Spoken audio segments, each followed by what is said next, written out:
Good evening, all of you. I'm Dr. Smita Shahu, and I welcome you all to the book reading session today.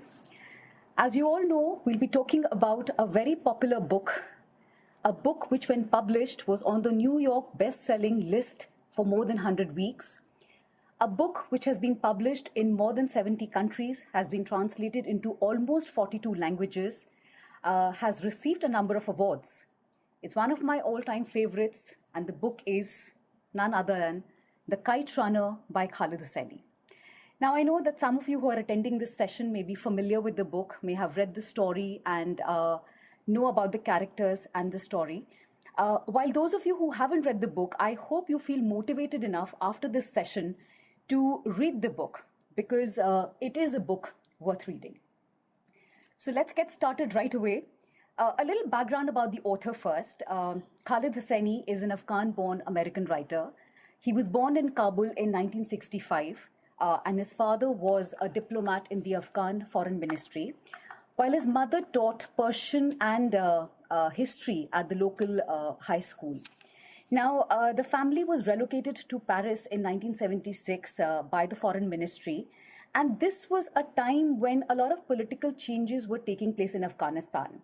So there had been a communist coup d'etat where the monarchy had been overthrown by the king's cousin himself, Daud Khan, and who declared, who ended the 40-year-old rule of the king, Zahir Shah, and he declared Afghanistan a republic.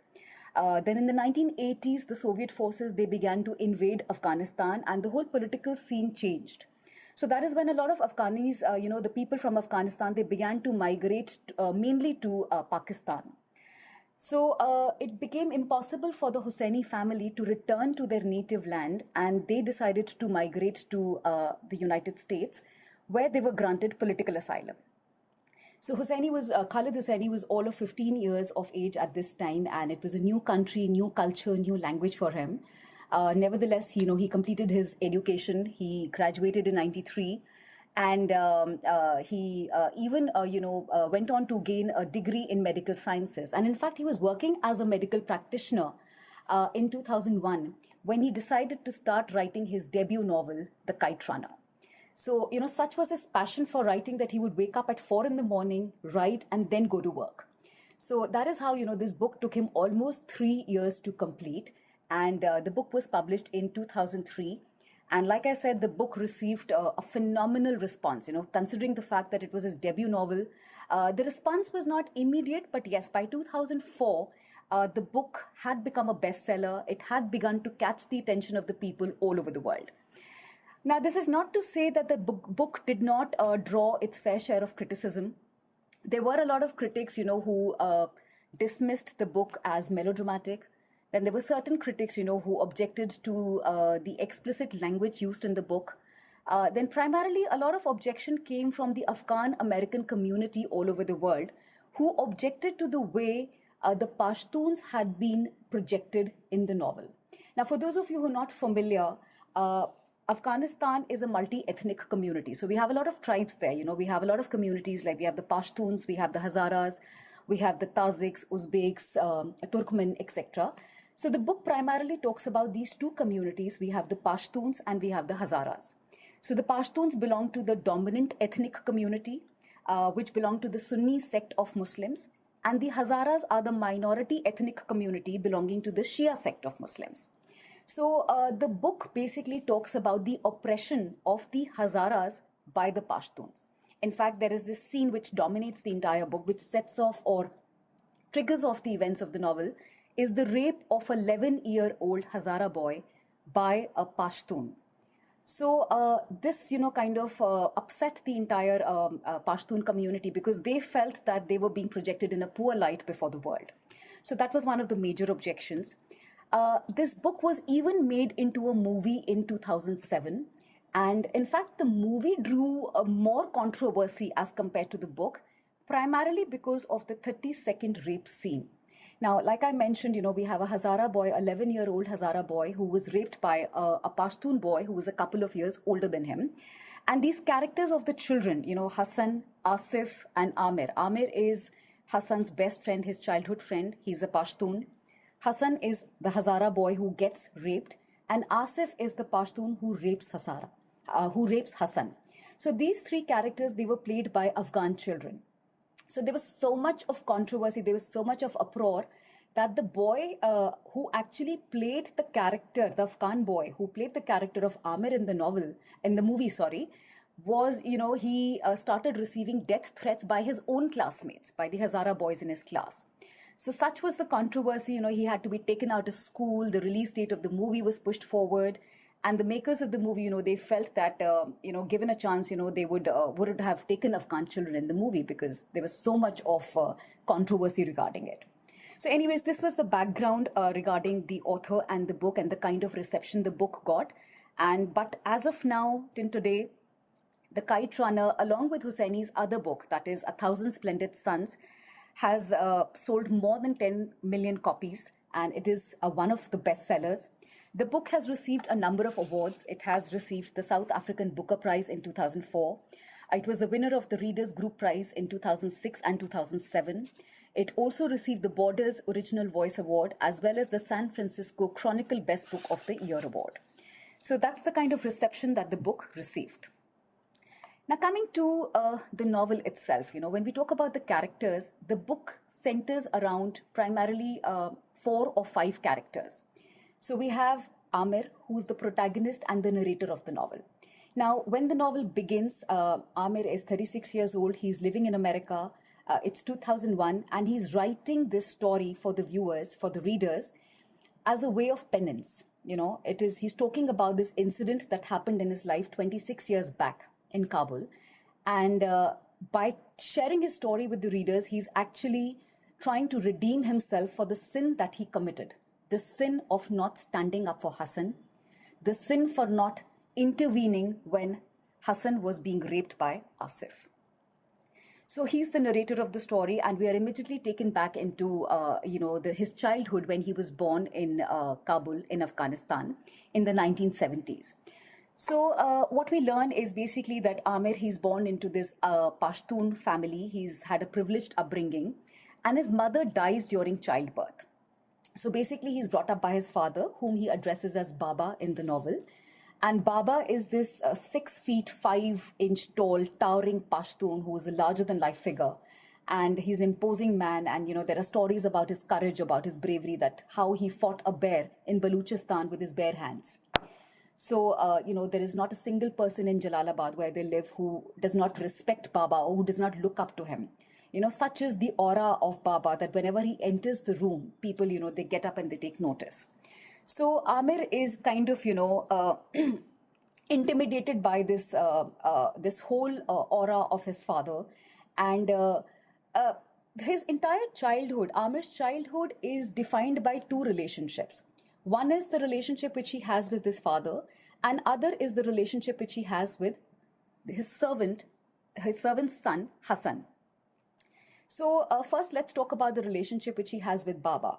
Now, he craves for his father's undivided attention, for his love, for his affection, but he never gets that. Somehow there is something missing, the warmth, the affection, the proximity that he craves for is missing in this relationship. And somehow Amir feels that maybe because he was the reason his mother died, his mother died during childbirth. So he feels that probably my father holds me responsible for my mother's death. And he's always trying to find ways to redeem himself in his father's eyes. Also, we find that unlike his father, Amir is quite a sissy. He can't stand up for himself. In fact, it is Hassan, who's a year younger to Amir, who always stands up for him. So in fact, we have these conversations in the novel between Baba and his friend Rahim Khan, where, Baba tells Rahim Khan that, he's talking about Amir and he says, there is something missing in that boy. He says, I don't know, he doesn't stand up for himself, and a boy who can't stand up for himself can't do anything in life. And, he says it is always Hassan who stands up for him. And when Amir hears these comments, he's kind of filled with a sense of jealousy towards Hassan. And this comes out in his passively attacking Hassan whenever he's with him. Now, Hassan is basically, like I mentioned, he's the servant in the house. He is their family servant, Ali's son. He's a Hazara boy. And he was born a year after Amir in the same house, in the servant quarters. And just like Amir loses his mother at childbirth, at the time of his birth, Hassan too loses his mother, but not to death. Hassan's mother, Sanobar, abandons him just a couple of days after giving birth to him. Now, why Sanobar, Hassan's mother, got married to Ali is a mystery, because she's been defined as a very beautiful woman, whereas Ali, Hassan's father, is a crippled man who has this congenital deformity, paralysis of the lower facial muscles. His wife is 20 years younger to him. He's crippled because of polio. So why he marries Sanobar is still a mystery. But yes, what we do know is that Sanobar is a woman of questionable character.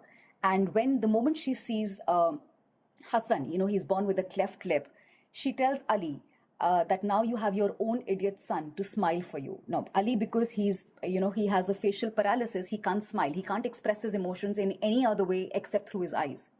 So now she tells him that, you have your own son to smile for you. And just a couple of days after giving birth to Hassan, she leaves. She runs away with a group of dancers and performers. Now, Hassan and Amir, they grow up together. They forge a friendship. But this friendship is an unequal kind of friendship, okay? So we have Amir, who is a Pashtun, and we have Hassan, who is a Hazara. So these are these four characters who live in this house. So we have Baba and Amir who live in the house, and we have Ali and Hassan who live in the servant quarters. Then the other character in the novel is Rahim Khan, who is Baba's business partner and his best friend. And Rahim Khan is somewhat of a foster father and a mentor and a guide to Amir also. We find there are these couple of scenes when Baba and Rahim Khan are sitting in the study, and when Amir writes his first short story, he's so excited that he runs to the study room and he tells Baba that I've written my story. But Baba doesn't show any interest in the story. In fact, it is Rahim Khan who extends his hand and he says, let me read it, Amir Jan. And, he praises him. He tells him that it's an excellent story and he will make a good writer one day. Also, Rahim Khan plays an important role in the sense that it is he who sets off Amir on the path of redemption. It is he who makes him realize that there is a way to be good again. So these are the major characters. And then another character in the novel is Asif, who is another Pashtun boy, born to an Afghan father and a German mother. He's a couple of years older than Amir and Hassan, but he's a bully, he's a racist, he's a sociopath who doesn't leave any opportunity to mock at Hassan or his father Ali. He makes fun of them, and he hates Amir for being friends with Hassan. He tells him that every time he confronts him, he says, how can you be friend with a Hazara boy? He's a Hazara. And the thought that immediately pops into Amir's mind is, he doesn't say it aloud, but the thought that comes to his mind is that he is but he's not my friend, he's my servant. And he feels ashamed at this thought because they're more like friends, they've grown up together. So anyway, so we have these are the major characters in the novel. And besides these, we have some minor characters whom we'll talk about, as and when we come across them. So this was just an introduction to the main characters. Coming to the novel is primarily a story of love between a father and his child. It's of friendship, betrayal, and redemption.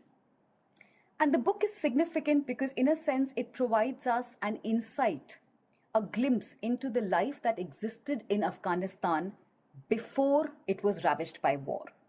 Today, whenever we think of Afghanistan, the image that comes to our mind is that of a war-ravaged nation. We think of the Talibans, we think of, destruction, we think of that famous Buddha statue in Bamiyan that was destroyed.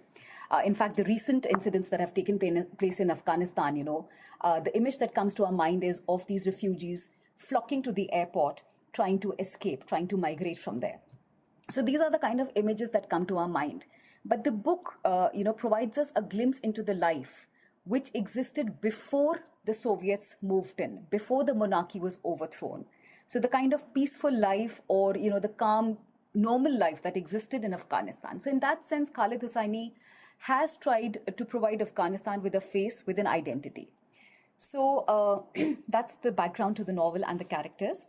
Coming to the main story, the plot of this novel can be divided into three sections. So the first quarter is set in Kabul in the early 1970s, and it traces the life of Amir and Hassan till they are 12 years of age, when that incident takes place. And this is primarily, it talks about their friendship. It talks about the relationship that Amir shares with his father, the relationship that he shares with Hassan, and the incident that finally takes place, which shatters their life forever. The second part of the plot takes place in America, where Amir migrates to with his father when he's 18 years of age. When the political upheaval takes place in Afghanistan, he migrates in a Russian truck, hiding in a Russian truck. They migrate to US. So the second part of the book is set in the United States and how it redefines the relationship between the father and the son, and how towards the end of the second part, he comes to know about some significant truths of his life. And the final part of the book is, again, it is set in Kabul, where it traces the journey that Amir undertakes in order to redeem himself, in order to rescue Hassan's son, Sohrab. So we'll discuss each part now. So coming to the first section of the novel, when the novel briefly opens in present day in 2001. It opens in December 2001 in present day United States, where Amir is an established writer. He's a published writer, and he's writing this story. He lives in Fremont, California, and he's writing this story as a form of penance. By first time speaking aloud about this story, about what happened those many years back. He's actually trying to redeem himself, trying to free himself of the guilt that has been plaguing him for 26 long years. So I'll just read a little section from the book. This is the very first chapter, the very first paragraph, first page of the book. So I'll just read a little extract, and it says, "I became what I am today at the age of 12, on a frigid, overcast day in the winter of 1975. I remember the precise moment, crouching behind a crumbling mud wall, peeking into the alley near the frozen creek. That was a long time ago. But it's wrong what they say about the past, I've learned, about how you can bury it. Because the past claws its way out. Looking back now, I realize I have been peeking into that deserted alley for the last 26 years. So at the very onset of the novel, you get an inkling, you get a hint that something happened 26 years back in that alley. If you look at the cover page of this book, that's a very old edition that I have. It's almost in tatters. But if you look at this book, we see that this little boy is peeking into a dark alley. And this is the image that haunts the entire novel, this is the incident that he's talking about, when he's looking into this alley and what happened in that alley. So there's a brief reference to the past where something happened, and then we are immediately taken into a flashback of the early 1970s when Amir was born. And we are told, that Amir is born and how his mother dies during childbirth, and he has, Hassan is born a year later, and how Hassan's mother too abandons him when he's just a couple of days old. So Hassan and Amir, they forge a friendship because both of them have lost their mothers, one to death and one because she has abandoned him. They both are, fed by the same wet nurse. So again, I'll read a little portion because here it says that how, mothers, children who have been fed by the same nurse, they kind of form a kinship. So it says, "We took our first, Hassan and I fed from the same breasts. We took our first steps on the same lawn in the same yard. And under the same roof, we spoke our first words. Mine was Baba. His was Amir, my name. Looking back on it now, I think the foundation for what happened in the winter of 1975 and all that followed was already laid in those first words." So this is very, very important over here because, when it says that Amir's first word was Baba and Hassan's first word was Amir, these two words lay the foundation of all the events that are going to take place in the novel. So now, we talk about, the story moves forward that, how they spend every waking hour together. So we have we have Amir and we have Hassan who spend all their time together. They play together, they make cameras out of card boxes, They learn how to cycle together. But when it comes to calling Hassan his friend, there is a little hitch that Amir has. He can never really acknowledge him as a friend. Outside, whenever they would play, they would climb trees. One of their favorite pastimes is that Amir would read out to Hassan from the Shahnama, from his mother's books. And because he's a Hazara, Hassan is a Hazara and he's illiterate, he would love to listen to these stories. So one of his favorite stories is the story of Rustam and Sohrab. The story of a father and son, and he would always land up crying at the end of the story. So again, a little extract from here. It says, "The curious thing was, I never thought of Hassan and me as friends either. Not in the usual sense anyhow. Never mind that we taught each other to ride a bicycle with no hands, or to build a fully functional homemade camera out of a cardboard box. Never mind that we spent entire winters flying kites, running kites. Never mind that to me, the face of Afghanistan is that of a boy with a thin-boned frame, a shaved head, and low-set ears. A boy with a Chinese doll face perpetually lit by a hair-lipped smile. In the end, I was a Pashtun and he was a Hazara." So I was a Sunni and he was a Shia. So this is the underlying theme throughout the novel, this differentiation in between a Pashtun and a Hazara, between a Sunni and a Shia. And this is what underlines their relationship. It's an unequal friendship. So anyways, they have this friendship and they spend all their waking hours together. And, there is this one incident when Amir and Hassan are walking towards the tree and they take this shortcut and they are confronted by Asif, who's another Pashtun boy. And he is a bully. Like I said, he's a bully. He's a racist, a sociopath. And he wears these brass knuckles on his fingers. So he's with this group of friends with Kamal and Wali. And he confronts them. And like I said, he's angry with Amir for hanging out or with spending time with a Hazara boy. So he threatens to hurt him. And Amir is too scared. And that is when Hassan, who's even a year younger to Amir, he steps up in front. And he protects Amir and he threatens. He has a slingshot, he's very good with the slingshot. And he points the slingshot at Asif's eye. And he tells him that if you don't leave Amir alone, I will hurt you. I'll make you one-eyed Asif.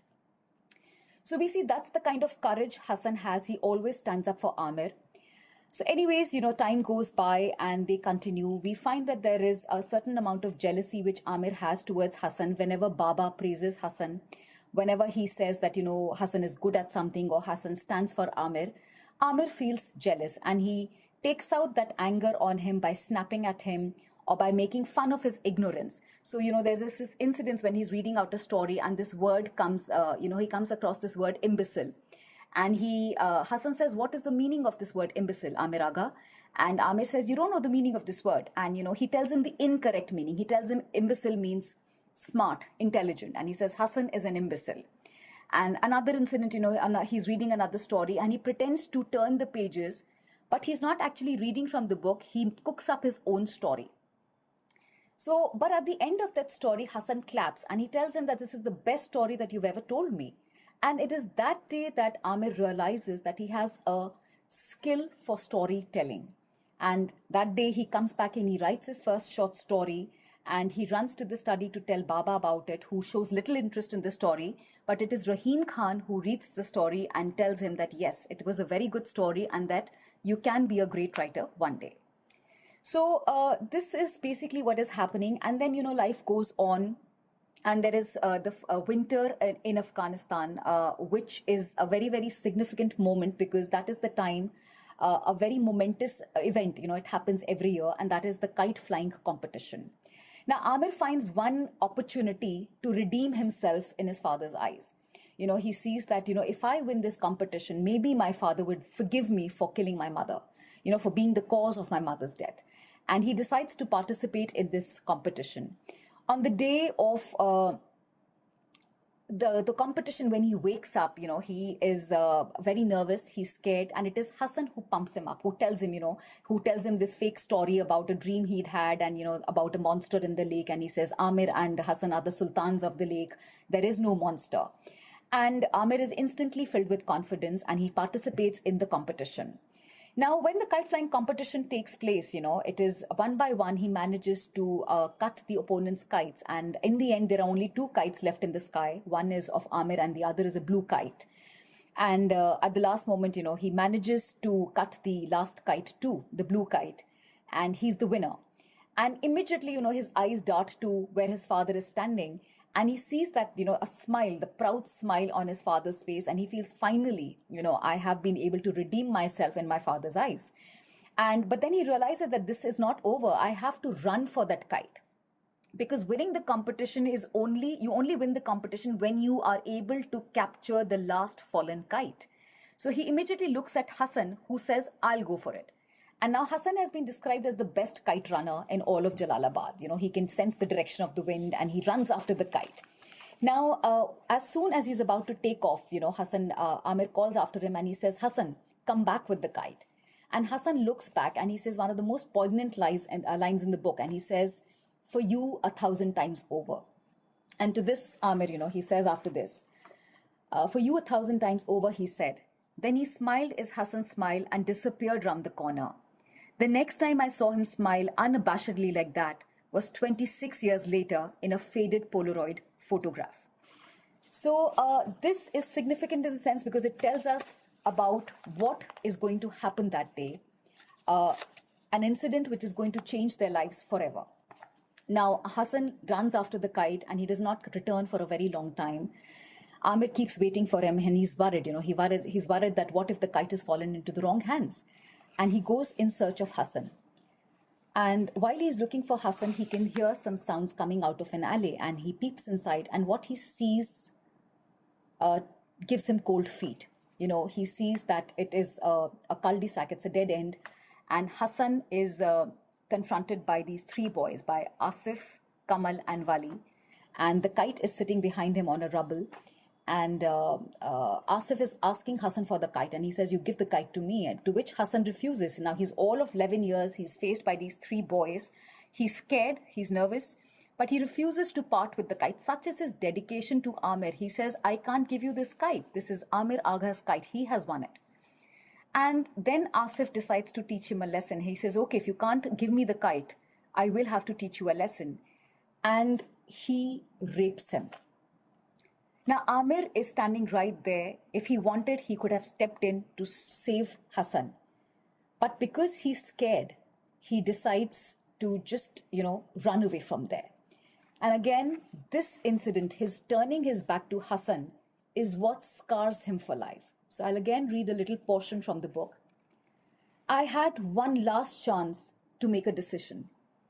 One final opportunity to decide who I was going to be. I could step into that alley, stand up for Hassan, the way he had stood up for me all those times in the past, and accept whatever would happen to me. Or I could run. In the end, I ran. I ran because I was a coward. I was afraid of Asif and what he would do to me. I was afraid of getting hurt. That's what I told myself as I turned my back to the alley, to Hassan. So we decide that at this moment, he makes his decision and he turns his back to his friend, to the friend who had always stood up for him, to a friend who in his place would have definitely stood up for him and helped him out. And this incident, after this incident, it changes the course of their lives forever. Amir, he comes back and after a while, when he sees Hassan returning, Hassan is just wiping off his tears and he pretends as if he's not seen anything. And he doesn't know whether Hassan has seen him looking into the alley or not. And, he just takes the kite and he says, you took a long time, and he returns home and he gives the kite to Baba and he becomes a hero in Baba's eyes. Now, after that, Amir begins to avoid Hassan, because he feels tortured, he's filled with guilt, he's filled with remorse, he can't look him in the eye. And he begins to avoid Hassan. Whenever Hassan would come to his room, to ask him to play or to read a story, he would, snap at him, or he would tell him, he has homework to do or he has a headache, and he would just send him away. And then one day he decides to go with him, they decide to walk to the tree. And there he tells Hassan that, he's filled with so much of guilt, he wants Hassan to snap at him, to say something, to shout at him, to be angry with him. But Hassan just doesn't say anything. So what he does is he takes this pomegranate from the tree and he throws it at Hassan and he says, hit me back. But Hassan doesn't react, he just passively, he's shocked that why is Amir hitting him, but he doesn't react in any way. And Amir keeps hitting him till his entire shirt is splattered with that red pomegranate juice, but Hassan refuses to react. And in the end, he just says that, are you happy now? Are you satisfied? And he just walks away from there. So that is the day when Amir realizes that he and Hassan cannot stay in the same house. One of them has to leave. So he goes to Baba and he tells Baba that, what if we get new servants? To which Baba gets very, very angry, because Ali and Hassan have been family to him. And he says, we can't, how could you even think of such an idea? And then Ali, the Amir, he does the final act of betrayal. He takes a little money and he takes his watch, which Baba had gifted him on his birthday, and he hides it under Hassan's mattress. And he accuses him of theft. Now he knows that Baba is very particular about this. He says the biggest sin in the world is to commit theft.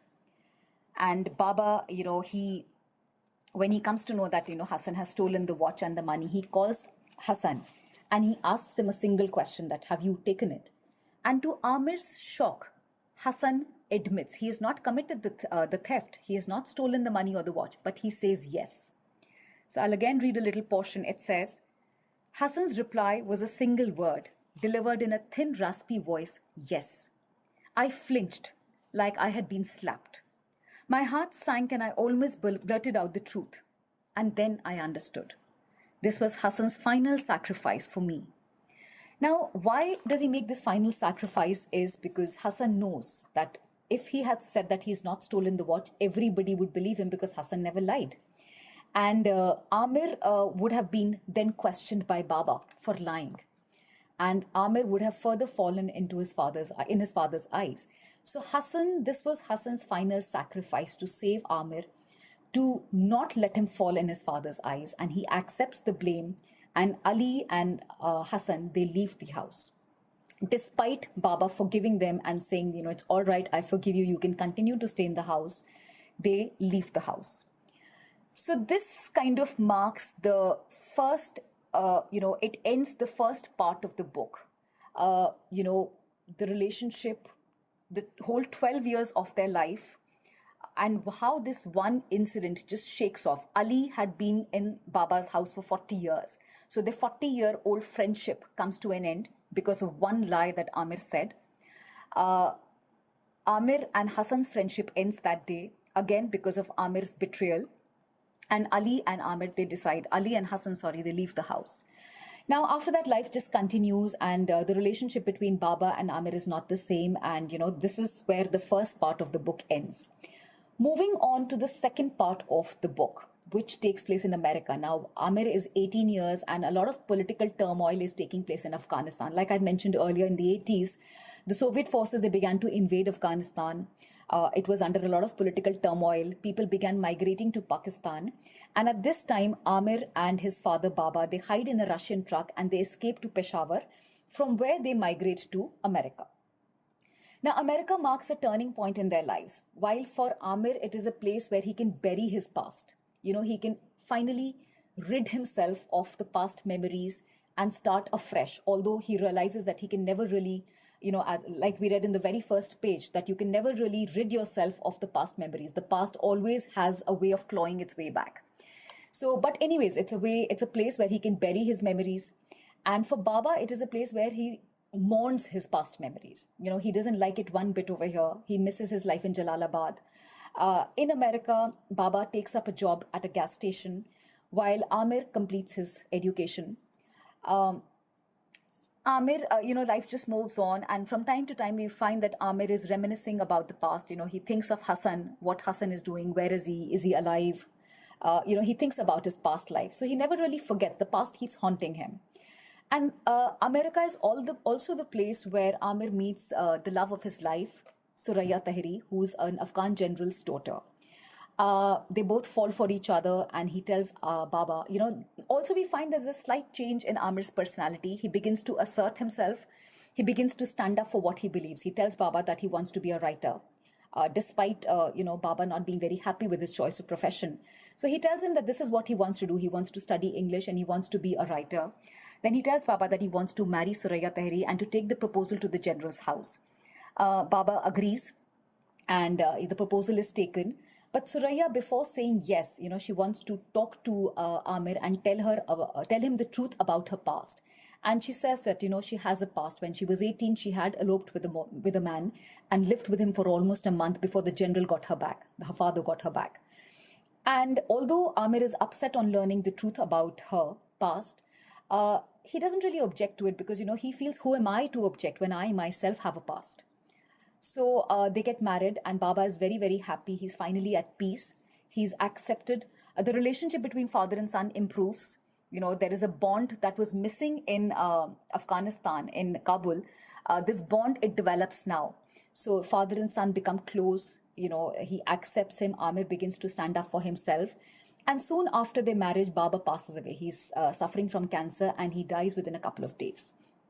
Anyways, life continues. We move on to 1989. Now, 1989 is a year when a lot of events are happening in Afghanistan and around the world. It is the year when the Soviet forces, they withdraw from Afghanistan. It is also the year when the Cold War ended.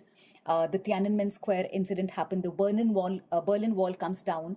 And also the year when Suraya and Amir, they decide to extend their family. They decide to start a family and have a baby. But they fail. And once again, Amir thinks that maybe this is his punishment for what he had done 26 years back, for not standing up for Hassan. He's being punished. And anyways, they just accept their fate, and again, life continues. And then in 2001, in June, when he's sitting, in 1989 also, he publishes his first novel. His first novel is accepted for publication. Anyways, life moves on. And then in 2001, he gets a call, which again changes his life forever. The call is from Rahim Khan, his uncle, Baba's friend, who's calling from Peshawar. And he tells him that, he's not well, he's in Peshawar, and he wants Amir to visit him in Peshawar. And something that Rahim Khan says towards the end of the phone call confirms Amir's suspicion that Rahim Khan knew about what had happened with Hassan and what Amir had done. Because towards the end of the phone call, Rahim Khan says, "Come, there is a way to be good again." And these lines, they confirm Amir's suspicion that there has been, Rahim Khan knew about the past. So anyways, he goes to Peshawar and he meets Rahim Khan. The meeting is significant in a lot of ways, because Rahim Khan tells him that he's dying of cancer. He has only a couple of months to live. He also tells him about what happened once Baba and Amir leave Afghanistan. He tells him that he had moved into their house to maintain the house, to take care of the house. And unable to keep up with the maintenance, he had actually gone to Hazara Jat to look for Ali and Hassan and to bring them back. And on reaching there, he realizes that Ali is no longer alive. He died after stepping on a landmine. And Hassan is married to this beautiful lady, Farzana, and they're expecting their first child. And when he tells Hassan that he wants, he needs his help to look after the house, Hassan doesn't blink an eyelid, he just immediately packs his bag and he comes back to the house to look after his master's house. Such is his dedication that when Rahim Khan asks him to move inside the house in one of the rooms, he refuses and he says, "What will Amir Aga think? This is his house." And together he and his wife and Rahim Khan, they maintain the house, they tend to the gardens, and, we come to know that Hassan's wife gives birth to a stillborn girl whom they bury in the yard. Then another incident that happens here is that Sanobar, Hassan's mother who had abandoned him, returns. She's old, she's fragile, she's scarred, and she comes back to them. She's guilty for abandoning Hassan. And after the initial anger, Hassan forgives, the ever-forgiving Hassan, forgives her and accepts her back into the household. Soon, Hassan's wife gives birth to a boy, and whom he names Sohrab after his favorite character from the story which Amir used to tell him, Rustam and Sohrab. So at this point, Rahim Khan, he gives a letter to Amir which Hassan has written for him. So now Hassan, Amir realizes that Hassan has meanwhile, educated himself. He has learned to read and write. In the letter, Hassan tells Amir that how he misses him. He tells him about the atrocities being inflicted by the Taliban. In 96, the Taliban had taken over Afghanistan. So he tells him about the atrocities being inflicted by the Taliban. He talks about, how the kite flying competition has been banned. He talks about the massacre of the Hazaras at the Mazar-e-Sharif. And so basically, it just talks about all of that. And then, there's another incident, then, basically after he's finished reading the letter, Rahim Khan now tells him two very, very significant piece of news, which are very, very shocking for Amir.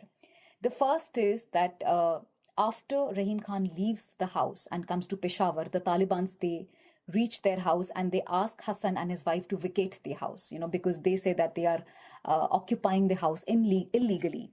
But Hassan, being the loyal Hassan that he is, he refuses to vacate his master's house. And he, even in the face of death with a gun pointing on his head, he refuses to, abandon the house. He refuses to be disloyal to his master, and he's shot to death.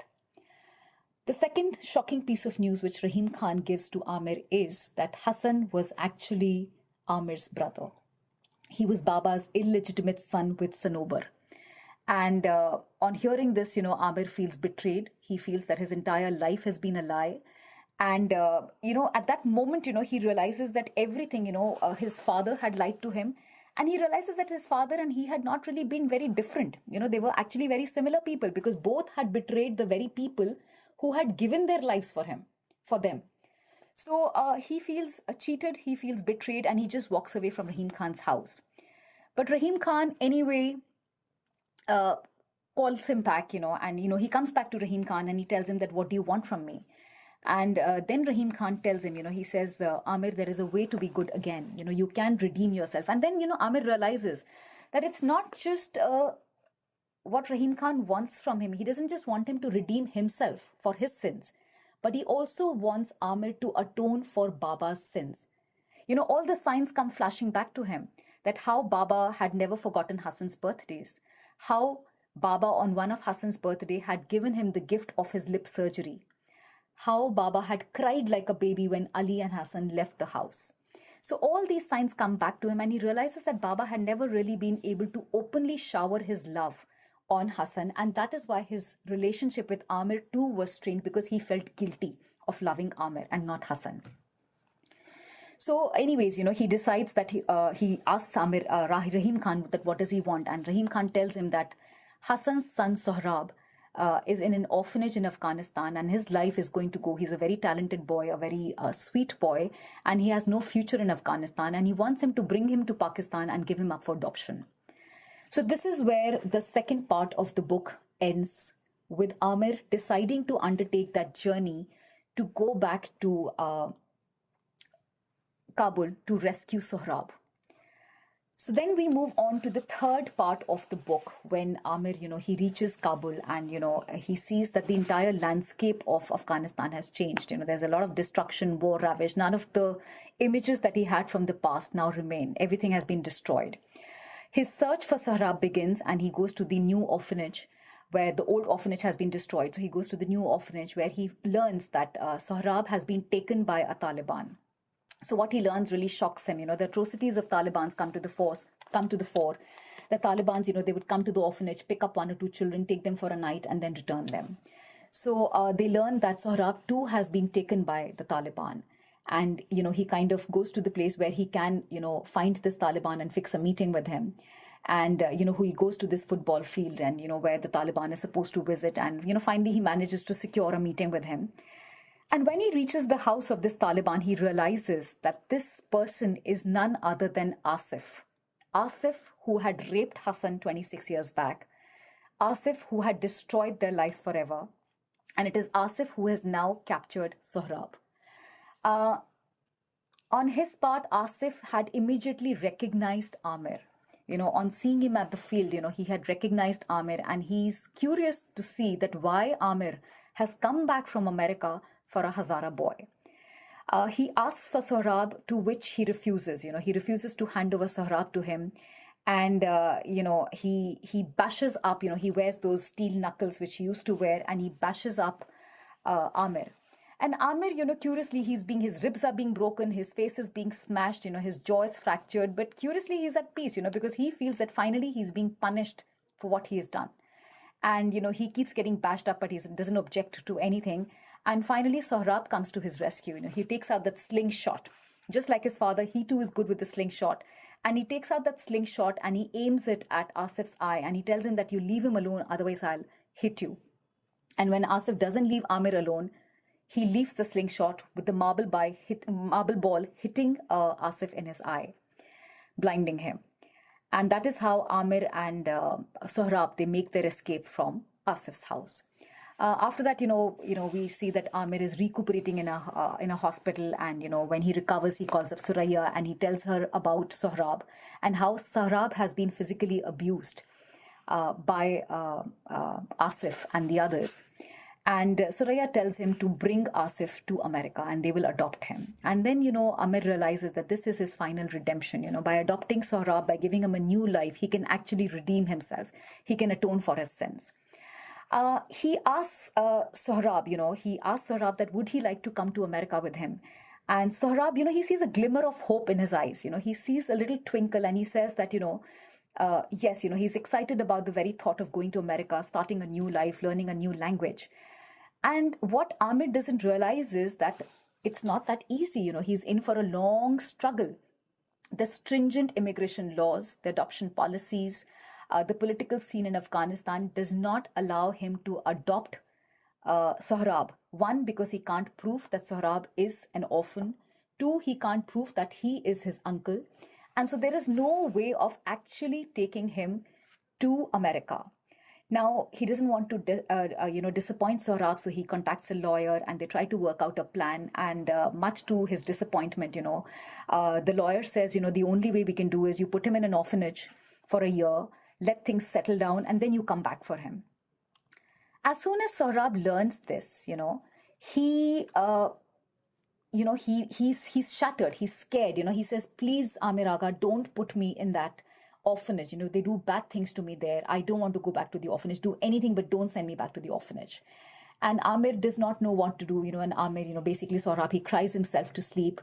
And before this, we come to know that every time Amir would, try to comfort Sohrab, put a hand on him, he would shrink away, because he has been publicly, he has been physically abused. He feels dirty. He feels that he's not worthy of love and affection. Every night, he takes an hour-long bath in the hotel room. So that night when he comes to know that he's being sent back to the orphanage, he just cries himself to sleep, and so does Amir, he just goes off to sleep. And he's woken up by a phone call from his wife, who tells him, that there is a good news. She's been trying to pull some strings, contact people, and they learn that, they don't have to send Sohrab to an orphanage. There is a way of bringing him to America. Amir is very happy and he gets up and he sees that the bathroom lights are on. So he rushes towards the bathroom to give Sohrab the good news. And what he sees there, turns his blood cold. He sees that Sohrab has slit his wrist and he's lying in a pool of blood. Because he's so, frightened at the very thought of going back to the orphanage, he slits his wrist and he tries to commit suicide. Amir rushes him to the hospital, and for days, they try to, revive him, and, he's under suicide watch. But that day, something dies within Sohrab. That little glimmer of hope, that little, excitement that he had, it just dies. And, he turns to Amir and he tells him, he says, I'm tired. I want to go back to my old life. I want my father. I want Rahim Khan. I want my Sasa, his grandmother. And I just want my old life. I want to go back to Afghanistan. And Amir tells him that is not possible. And, he, nevertheless, once again, he asks him this question that, would you like to come to America with me? And this time, his question is met with a silence. So he just accepts the silence and he takes him to America with him. Now, all the plans that Amir and his wife Suraya had made for Sohrab, they just fall flat, because he just doesn't talk. He just merges into the background. He doesn't interact. He doesn't open the books that have been kept in his room. He doesn't interact with the other children. And gradually, they just kind of, again, accept their fate, that probably this is what God had in store for them. And then in one day in 2001, a little miracle happens. There is this Afghan New Year, and all of them have collected at the East Bay to celebrate. And the whole morning it's been drizzling. So Amir, Suraya and Sohrab, they go there. And Sohrab, just like, every other day, he just merges into the background. Nobody tries to even make conversation with him anymore. And when it stops raining, Suraya just points to Amir. She points towards the sky. They can see a couple of kites flying in the sky. And Amir immediately gets excited. He goes and buys a kite and he goes to Sohrab and he says, you want to fly? and Sohrab doesn't respond. So, but Amir nevertheless, he tries to fly the kite again. And when he looks down, he sees that Sohrab is standing right next to him, and he's curious. So there is, his heart takes, a leap. He realizes that there is hope. There is something can happen. So he flies the kite and he tries to cut the last kite. And I'll just read this little thing from here. It says, I glanced over at him. The glassy, vacant look in his eyes was gone. His gaze flitted between our kite and the green one. His face was a little flushed, his eyes suddenly alert, awake, alive. I wondered when I had forgotten that. Despite everything, he was still just a child.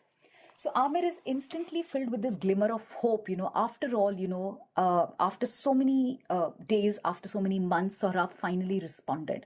There was a little curiosity, there was a little excitement in his eyes on seeing the kite. And finally, Amir, he uses Hassan's trick to cut the green kite, and he looks at Sohrab and he says, do you want me to run the kite for you? And he kind of notices a slight nod. It's a very slight nod, maybe nothing. But, he agrees and he runs like a child after the kite, and he turns towards towards Sohrab, and he repeats those words, for you 1,000 times over. And that is where the book ends. Maybe it's nothing. Maybe that smile was just nothing. But it fills him with a sense of hope that things will become better. Things will improve between him and Sohrab, and they will get back to a normal way of life. So this is the whole story, and, about love between, a lot of themes have been discussed here. Love between a father and a child. So we have the relationship between Baba and Amir, relationship between Ali and Hassan, the relationship between the Afghan general and his daughter Suraya. There is also a little sort of a reference to the relationship that may forge between Amir and Sohrab. So yes, it is a very emotional, heart-wrenching story. It's a very sensitive story, written in a very simple language. So it explores these relationships between a father and a child. It explores the relationship of friendship, the betrayal on the hands of Amir, and how it haunts him for the rest of his life, and how there is no way in which you can escape your past. And finally, his search for penance, his redemption, the journey that he undertakes in order to redeem himself finally. And in the end, he writes this story to rid himself of the guilt and finally, for once stand up and assert himself, and atone for his sins. So that is where this novel ends. So if there are any questions that you have, I would be happy to answer them. I mean, there have been a lot of comments, and I'm sorry I couldn't really follow them. So it is, yes, a very emotional book. You do cry at a lot of scenes. In fact, the movie is equally, but of course the book is better. If you can read the book, it would always be, it's always better to read the book than watch the movie. And any questions that you may have? A Thousand Splendid Suns 2 is a very good book, again written by Khaled Hosseini. This is another very good book by him. And any questions that you may have? Nehru and Jinnah, many lost their life and property. Yeah, because the entire setting of the book is against the political turmoil in Afghanistan. The 1970s was a time when the monarchy was overthrown, the Soviet forces rushed in. And then also there's a reference in 2001, when the book begins, there is a reference to the Twin Towers being brought down also. So there's an attack on the Twin Towers. So all that, what happened in the back forms the backdrop of the novel. So that's also there. So there's a question, how do you earn? Any questions about the book? It is easy for a Sikh and Hindu to be your friend, but not for Muslims. I also experienced this in my life. No, actually, there is, we find that it's a very problematic kind of relationship between Amir and Hassan. Amir takes him as a friend in every which way. But when it comes to acknowledging him as a friend in front of his Pashtun friends, he hesitates because the divide between the Pashtuns and Hazara is so great. So, he says that he's my servant. Even for Baba and Ali, Hassan's father, had grown up together. Ali was an orphan when he was brought into Baba's house. They grow up together, they share stories of their childhood, but in none of those stories does Baba ever refer to Ali as his friend. Also, the very fact that Hassan is Baba's illegitimate son, but he's never able to accept him publicly. That is why, every birthday he would try to shower his love by getting him gifts, by getting this lip surgery done, getting him operated for the cleft lip. But he never really, acknowledged him publicly. And when Amir suggests that they get new servants, he gets angry. He gets angry on Amir. And because of that, it impacts his relationship with his son Amir also, because he feels guilty for showering Amir with love while not being able to acknowledge Hassan. So, okay, Ira's question is, what do you think about the character of Baba? Because I was a bit resentful towards him at various parts of the story, only if he had accepted Hassan. Exactly, Ira, that's what I just said, because the society, and that is what Rahim Khan tries to explain to, Amir is angry that neither Amir and Hassan dies without knowing that Baba is his father. And Amir also comes to know about this after Baba has passed away. So he has no way of questioning his father. And all his life, had looked up in awe at his father. And now he realizes that his father was just like him. Even he had betrayed the man who had given his life for him. So what Rahim Khan tells him that the society was such, it was difficult to accept, and we see that divide between the Pashtuns and Hazara dominating throughout the novel.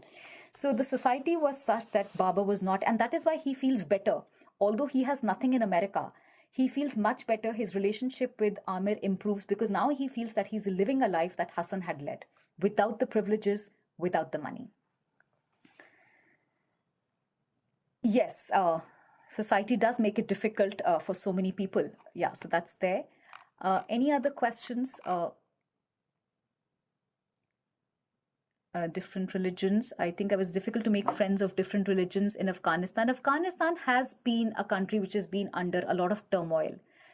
So, of course, there has been a lot of turmoil, and that is why I said the book is a good, it gives us a good glimpse into the life only for a brief period of time, but it does tell us about the kind of life that existed before, the political upheaval took place. So, yes, it's always good, to read the book before a book session, because then you come with your own perspective. The reader comes with his or her own perspective. On the contrary, when you go back after a book session, you go with the perspective that I have given to you. So it's always better to come, to a session having read the book, and then we can just talk about the themes. But a lot of you had not read the book, so that is why I discussed in detail. Okay. Thank you, Praveen sir. Yes, it's an outstanding book. Okay, so any other questions?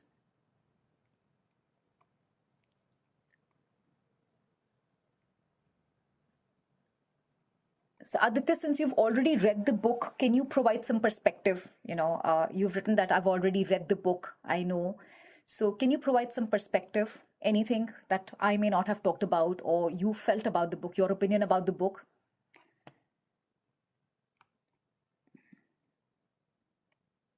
So there have been a lot of comments.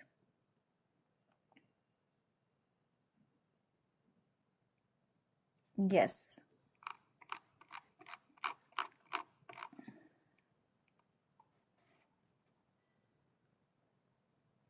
Ira, yes, you're right. Hassan knew, because that is what we said, Amir is not very sure whether Hassan had seen him in that alley that day.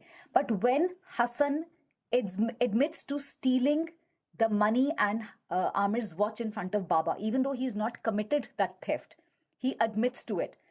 Amir realizes that this was Hassan's final sacrifice. He realizes that Hassan knew that Amir had seen him. And that's the moment of revelation that, Amir feels guilty. And, it's that moment he actually blurts out the truth. He almost blurts out the truth that it is I, who am the snake in the garden. It is me who's the monster. Sorry, it is I who's the monster. But, a part of him is glad that Hassan is leaving because now he can have Baba all to himself. He won't have to look at Hassan and feel guilty anymore. So in that sense, yes, he doesn't speak up because of that reason. So yes, he knew. At that moment, he realizes that Hassan knew that Amir had seen him and not helped him out. So yes.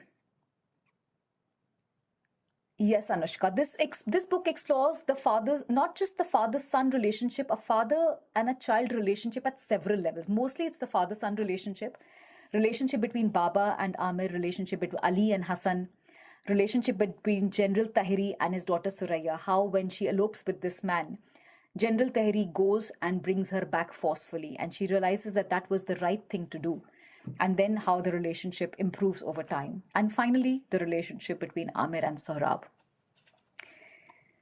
So the Kite Runner, okay, Mehek's comment, the Kite Runner has a story about culture, however, misses what the book is really about. This is a novel about humanity. The core story could be set in any culture. It is universal. Yes, it has a universal appeal, Mehek. You're quite right. The setting is that of Afghanistan. Khaled Hosseini was from Afghanistan. He wanted to bring that story to the world. And in a way, it was his way of reaching out. So yes, it is a story about humanity in a deeper sense. If you look beneath the surface, it is a story about humanity. It is a story about loyalty, about friendship, about love, about standing up for what you believe is right. But we need to also understand that Amir was just a 12-year-old boy. He was just a 12-year-old boy, and he was scared. He could be scared, and because that is what Rahim Khan tells him, that you have been too hard on yourself. You were just a boy. And he tells him that there is a way to be good again. There is always a way to redeem yourself. And that is why he sends him to Kabul to help Sohrab. So yes. Thank you so much then.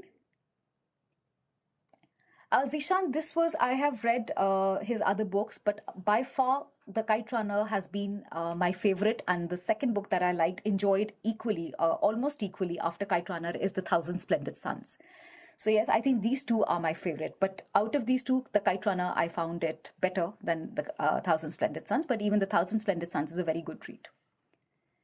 So thank you, Aditi, and okay. Yes, the plot of the story is primarily around redemption, but it does explore other themes. Like I said, the theme of love, of friendship, of loyalty on the behalf of Ali and Hassan towards their masters. Even in the face of death, Hassan, even with the Taliban pointing a gun at his head, he refuses to vacate the house. So such was his loyalty. So you will come to know which will be the next book soon, which book will be taken up in the next session. So keep attending these sessions, and then you will know that, what books to read, right? So I think we can end the session here then. And if there are any more questions.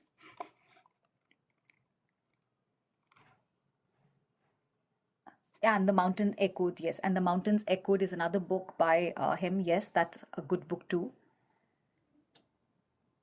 Zishan, the notice for this book, it was given almost, I think, 2 weeks back.